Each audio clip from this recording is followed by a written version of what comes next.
welcome po sa araw-araw na pagpapalatid sa inyo ng Jesus Christ Saves Global Outreach Church. Kung muli ang inyong lingkod, Pastor Charlie Nakutanan, makasama nyo sa pag-aaral ng salita ng Diyos from GCS GO Camarin Family. Purihin ng Diyos. So, sa oras nito, tayo po ay sumandaling yung mukha at manalangin. Lord, thank you sa muli opportunity na binigay mo sa amin upang makapakinig muli ng salita. Pagpalain nyo lahat na ka-tune in sa oras na ito. In Jesus' name, Amen. Amen. So, let's open our Bible in the book of Proverbs, chapter 3, verse 5 to verse 6. So, sabi diyan, trust in the Lord with all your heart and lean not your own understanding. In all your ways, submit to Him, and He will make your path straight. Tagalog, magtiwala ka ng buong puso sa Panginoon at huwag kang manalig sa iyong sariling karunungan. Alalahanin mo ang Panginoon sa lahat ng iyong mga ginawa o iyong ginagawa at ituturo niya sa iyo ang tamang landas. Thank you, Lord, sa iyong mga salita na iyong pagbubulayan. In Jesus' name, Amen. So I would like to share to you sa oras na ito, trusting in God's plan. So pagtitiwala sa plano ng Diyos. Ang ating Diyos ay Diyos ng may magandang plano sa bawat sa atin. Amen? Mayroong perfect plan si Lord sa bawat sa atin. Okay?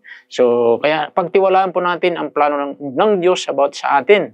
Hallelujah! So, dito sa mga talatang ito ay nais ko pong mag-share ng mga ilang 3 points patungkol sa napagandang plano ng Diyos sa atin o paano mangyayari yung mga plano ng Diyos sa bawat sa atin. Yung kanyang perfect plan sa bawat sa atin. So, take note, life can frequently feel uncertain, filled with twists or turns that leave us questioning our next steps.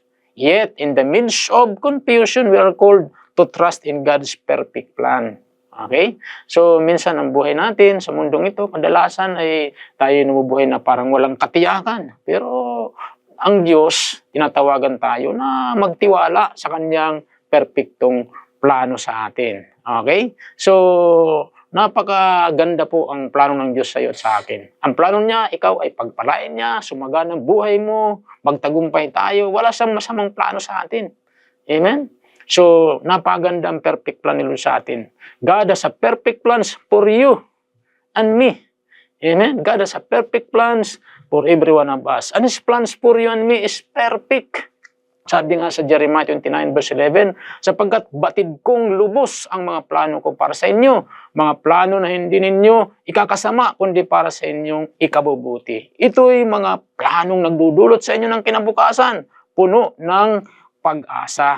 Hallelujah. So, nais ng Diyos na tayo ay pagpalain niya. At ang plano niya magtagumpay tayo, maging maayos ang buhay natin. Amen? So, purihin ng Diyos. So, unang-una, nais kong i-share sa inyo patungkol po sa paano mangyari ang perfect plan ni Lord sa atin. First is complete trust in the Lord. So, kailangan kompletong pagtitiwala natin sa Panginoon. Kaya nga sabi sa ating foundation verse, trust in the Lord wholeheartedly. So, magtiwala sa Panginoon ng buong puso.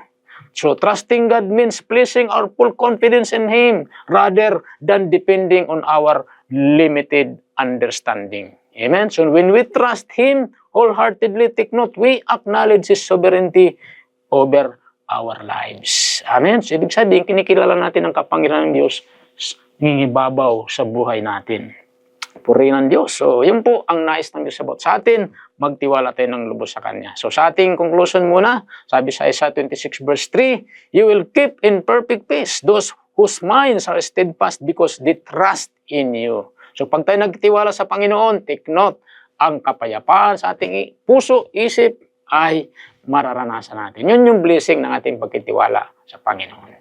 Okay? So, tayo po ay manalangin, Lord, salamat sa iyong mga salita na paalala mo sa amin na kami ay magtiwala sa iyong perfectong plano sa bawat sa atin. Tas lang po natin ating kamay, tanggapin natin si Jesus, sabihin natin, Panginoong Diyos na makapangyarihan sa lahat, lumalapit ako sa iyo, binubuksan ko ang aking puso, tinatanggap kita, Jesus, sa aking puso bilang Panginoon at tagapagligtas. Isulat niyo aking pangalan sa aklat ng buhay in Jesus' name. Amen. Ako lang mananalangin, Lord. Thank you sa lahat po ng tumanggap sa iyo at lahat na nakinig ng salita. Bless them, Lord, in Jesus' name. Amen. Amen. Bye-bye.